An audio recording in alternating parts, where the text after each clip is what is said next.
Look, your asking price for this batch is just too high. I can't buy in at this price. How am I supposed to turn a profit? Come on, hear me out. I'm telling you, this is the single best batch of Sunsettias ever. You won't find anyone who disputes that. I accidentally dropped one into a well, and even the water turned sweet. Even so... All right. I'll let you in on a little secret. The boss of Second Life also wants to buy from me, but I haven't responded yet. If you won't take him, I'll just have to partner with them instead, and neither of us wants that. Okay, well, when you put it that way, I'll accept your asking price. I'll take all your stock. Don't sell a single one to Second Life.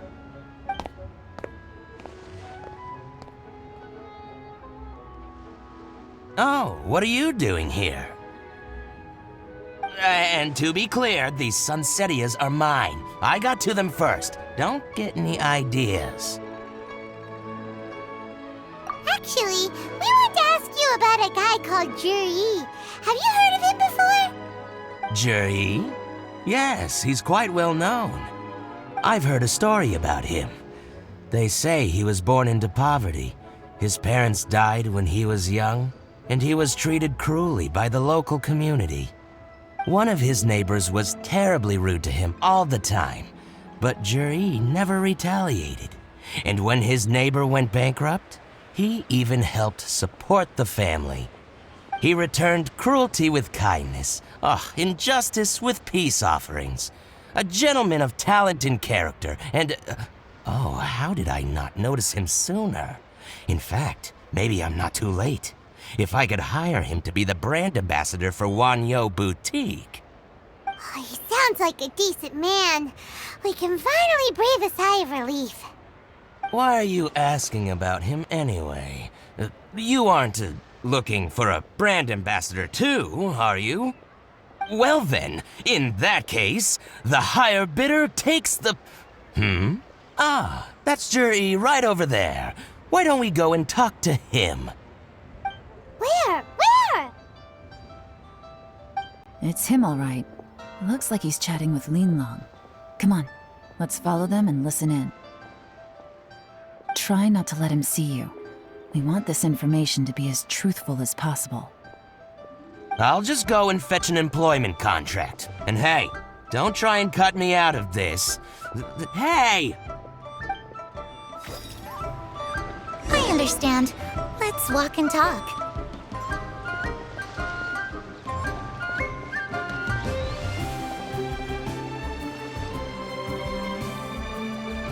So, you're looking to buy a wineware set? Oh, now I can see that you're a connoisseur, so I won't bother trying to con you. I trust you understand our shop quite well?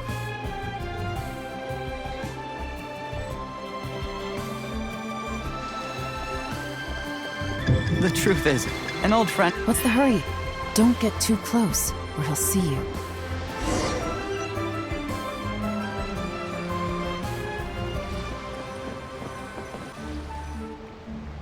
Try not to let him see you.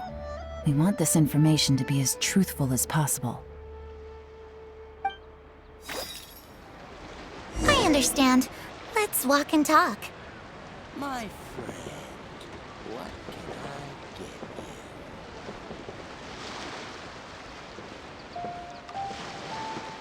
So, you're looking to buy a wineware set? Oh, now I can see that you're a connoisseur, so I won't bother trying to con you. I trust you understand our shop quite well?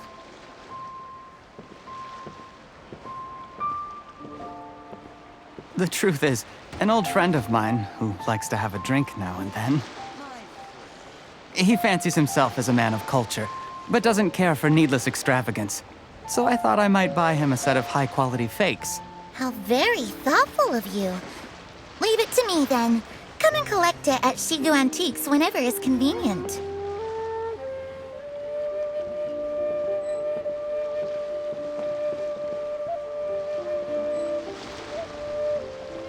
Thank you very much, Miss Linlong. It's my pleasure, Mr. Juri. These days, it's quite quite rare for someone of your standing to still keep up with their old friends.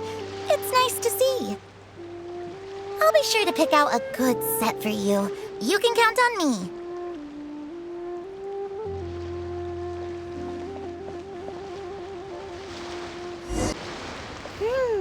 Juri seems to get along really well with everyone. Are you satisfied now, Yuan? Seems like everyone thinks Juri's a great guy. We shouldn't jump to conclusions just yet. Let's go check out the wharf where he usually goes fishing. Do we have to? Wait, you're not just trying to dig up some dirt on Juri because you want to be Tianshu yourself, are you? Maybe I am. Maybe I'm not. But hey, if I do become Tianshu, I'll look out for you guys. You'll be able to try all the finest food for free. How does that sound? We will? Well, come on! Off to the South Wharf we go! The wharf is as busy as ever. I hear the anglers here sometimes sell their fish to the nearby fishmongers. Let's see what Uncle Soon has to say.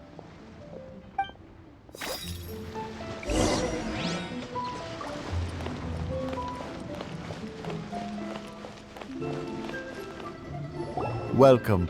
What would you like to buy today? Sorry to interrupt. We're actually members of the, Liyue Anglers Association, and we just wanted to ask a few questions about someone. We've heard about this young man called Juri, who's supposed to be a fantastic fisherman. Just wondering if you happen to have heard of him? Whoa! Yuan made up a whole fake identity without batting an eyelid! Ah, yes, Juri. He's been making quite a name for himself recently. I've got some friends who travel all over the place, and they tell me everywhere they go they meet someone who's heard of him. Apparently, he had a rather tough time growing up. Had to work several jobs alongside his studies to make ends meet. How does that saying go? What doesn't kill you makes you stronger. Well, if there's anything to that logic, he's sure to be phenomenally successful one day. Yeah, we think so too! But I'm afraid your Anglers Association might be in for a disappointment. Oh? Why's that? He's good at a lot of things, but fishing isn't one of them.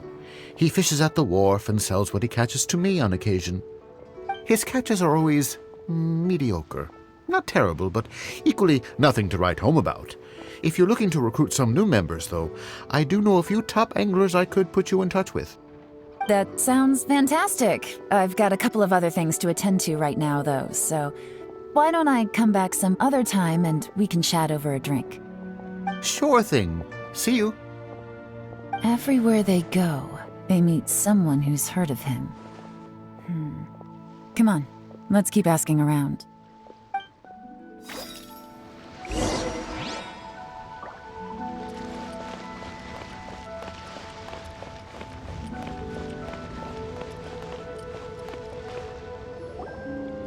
Here to buy some fish? It's 300 for one or 3 for 1,000. You better hurry. When they're gone, they're gone. Hello, we're from the Society for Fish Price Research. We'd just like to ask a few questions. Wow, she switched identity again! Society for Fish Price Research? I haven't done anything illegal. Stay out of my business. Please, don't worry. We're just here to conduct a simple survey. We've heard about a certain Juri who's been selling fresh fish at low prices in this area recently. Do you know anything about this? So this isn't about me. You should have said something, you know. I know the guy. I can tell you what I know. I haven't heard anything about him selling fresh fish at low prices, but it wouldn't surprise me if it was him. Oh? Why is that? Because he's so poor. His parents died when he was very young, and his alcoholic father still owed a huge amount of debt. No one wanted anything to do with him. He was still a kid when he first came to the wharf. His clothes were ragged, and he had a bandage wrapped around his head. And he managed to survive, thanks to Uncle Tien, who gave him some food, but still to this day, he doesn't have a lot of mora to his name. I mean, he can afford to eat and everything, but you'll often see him haggling with others over just a few mora, so I wouldn't be surprised to find out he's been selling a few fish. It's not like he catches much anyway, so it's not going to affect my business. Don't tell him I said that. You'd rather he didn't know? Well, I spoke to him once briefly, and I just had a feeling that he really cares what other people think of him. I think he has pretty low self-esteem, but hey, it's hardly my place to say anything. What he's achieved already puts most people to shame. And nobody's perfect. I just wouldn't want to upset him. That's all. I see. Well, thank you for sharing that with us. Not a problem. And just for the record, there's absolutely nothing wrong with the price of my fish. The more times you say it, the less convincing it becomes. Doesn't have a lot of mora to his name. Okay, let's keep going.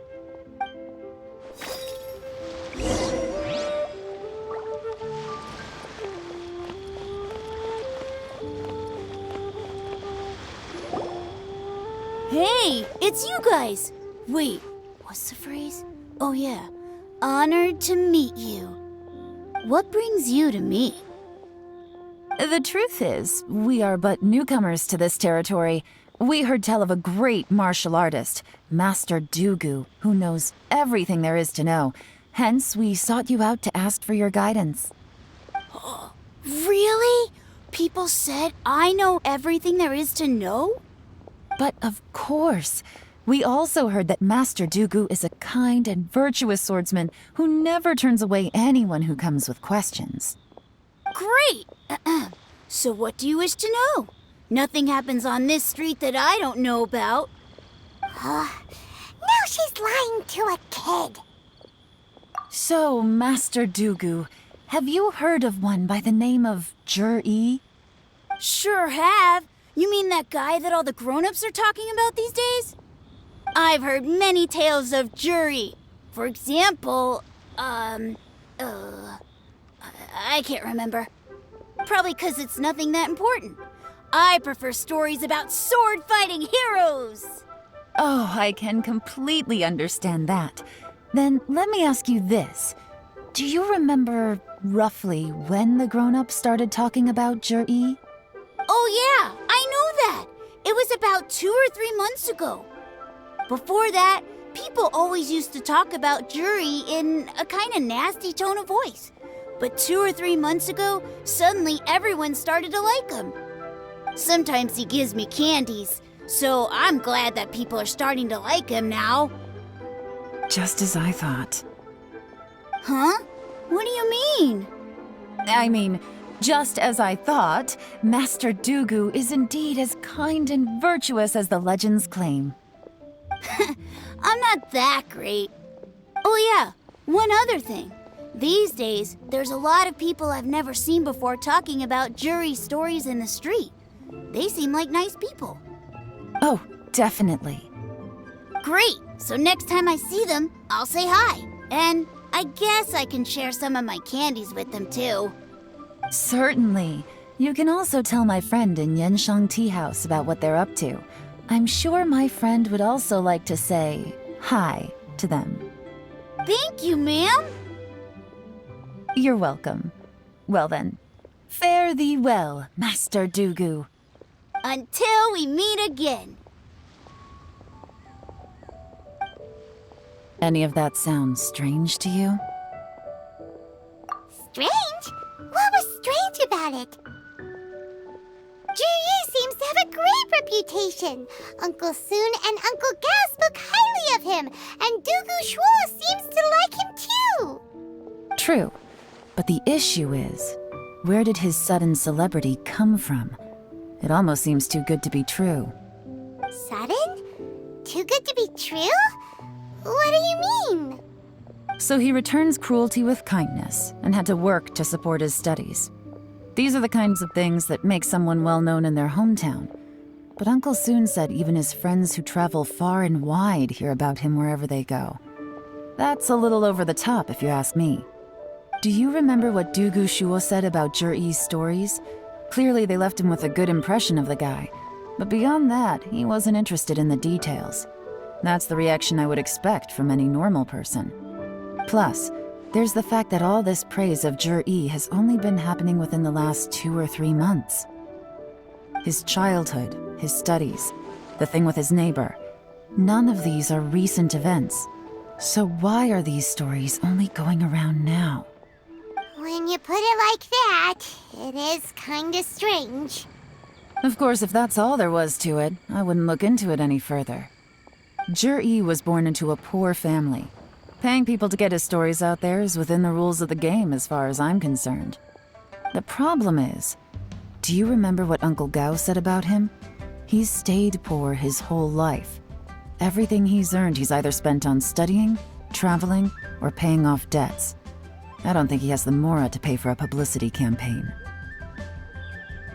Right, and that changes everything. It can mean a powerful faction is trying to gain influence over the Liu at Xixing. That's the worst-case scenario. But all too often, the most pessimistic speculation turns out to be closest to the truth. Someone's trying to gain influence over the Qixing? That sounds serious. What should we do? Even if we asked Zhiyi about it, surely there's no way he'd admit it. First, we need to find out who's supporting him. Don't worry, I've got a plan. Remember the current affairs and planning stage of the assessment? Since the successful candidate is duty-bound to implement their plan after taking office, their manifesto tells us their stance on key issues. Whoever is secretly helping Zhiyi must be seeking to benefit from his actions after his appointment. So, we should be able to find some hints in Zhiyi's manifesto on who we're dealing with. Come on, let's get back to Yanshang Tea House.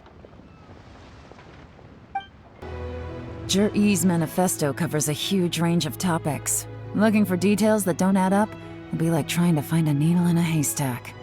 I'll divide the reports into 2 piles. You take one, I'll take the other. When we're finished, we'll put our heads together.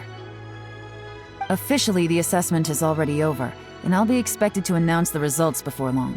So we have to get to the bottom of this as quickly as we can. Yikes! We better hurry!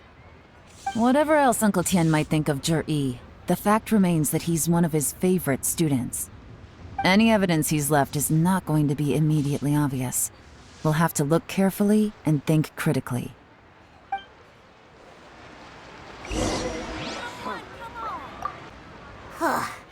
Even though Yelan took half, this is still a lot to get through. Well, we gotta start somewhere.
Oh, this reading is giving Paimon a headache. Let's take a break. Looks like I'm the first one back, as usual. Oh, hey! It's one of Yelan's little helpers, Shanghua! If you're back, that means you finished investigating Tianwei, right? You betcha. I visited all the commerce guilds and gathered a wealth of information. Every time they asked me to leave, but I always had another trick up my sleeve. Don't drag this out. Just tell us your findings. Yes, Lady Yelan. To summarize my findings, most people who've had interactions with Qianwei will start out complaining about how proud and arrogant he is, but then go on to give a generally positive appraisal of him.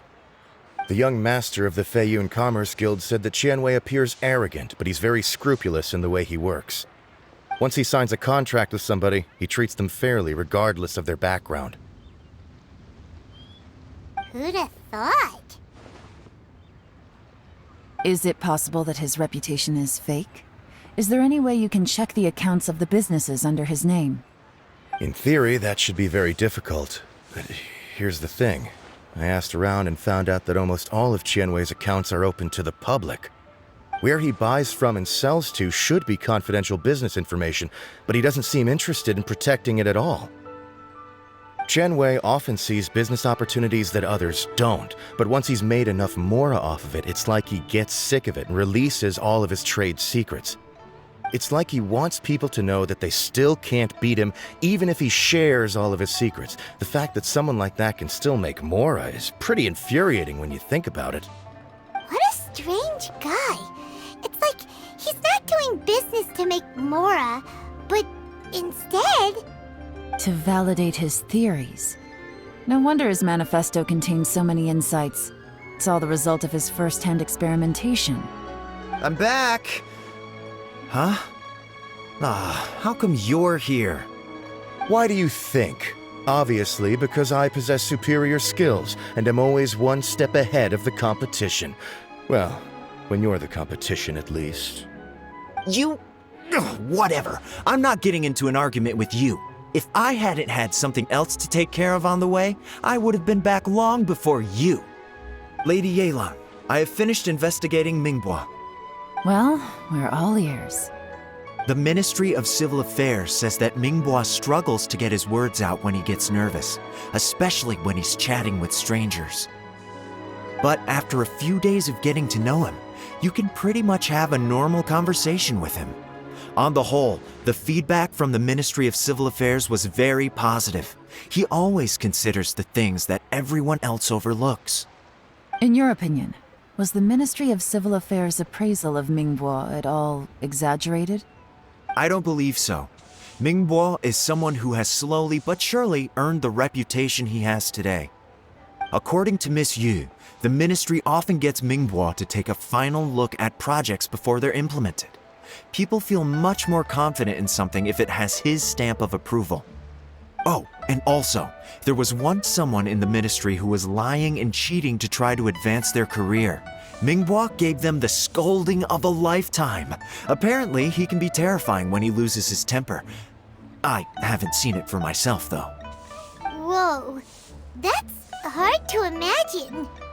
Like I said before, things are not always as they appear. So that's what you meant by that. I'm starting to get it now. Thank you both. You're free to go now.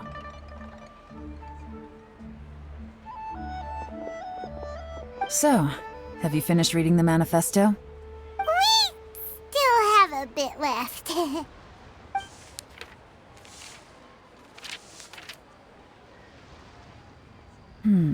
I can't see any immediate problems looking at the individual entries. The only one that strikes me as a little unusual is the Cheungshu Pool redevelopment plan. Cheungshu Pool has always been home to many secrets. Plus, Ajdaha once wrought havoc there, so there are even more secrets buried deep underground. At some point, a rumor began to go around that there is great treasure buried beneath Cheungshu Pool. A long time ago, with the approval of the Qixing, a mining team conducted an exploratory excavation there. So, did they find any treasure? None. The ruin was completely impenetrable. The only way they could have gotten through the solid rock would have been by blowing it open with a special kind of explosive. The technology wasn't mature enough at that time, so the excavation project was shut down and the treasure became a mere legend. Zhi Yi's manifesto focuses on solving problems, and this treasure hunt seems extremely risky. It seems out of step with the rest of his plans. Still, this one fact alone doesn't tell us much. Everyone wants to get their hands on this treasure. The treasure hoarders, the Fatui, even local Liyue factions. Did you find anything? Excavation, project, treasure? Did we read anything similar in our half of the manifesto? Oh yeah! Juri said the Blackcliff Forge workers should get right of first refusal if any suitable projects come up. Did he now? Well, that makes everything much clearer. So Juri wants the Blackcliff Forge to excavate the treasure of Chiungshu Pool. Does that mean the Blackcliff Forge is Juri's secret supporter? No, not likely. I've looked into the Blackcliff Forge before. They aren't involved with any powerful factions at present. They do possess some specialized explosives, but it would seem more trouble than it's worth to put so many resources into a risky project like this.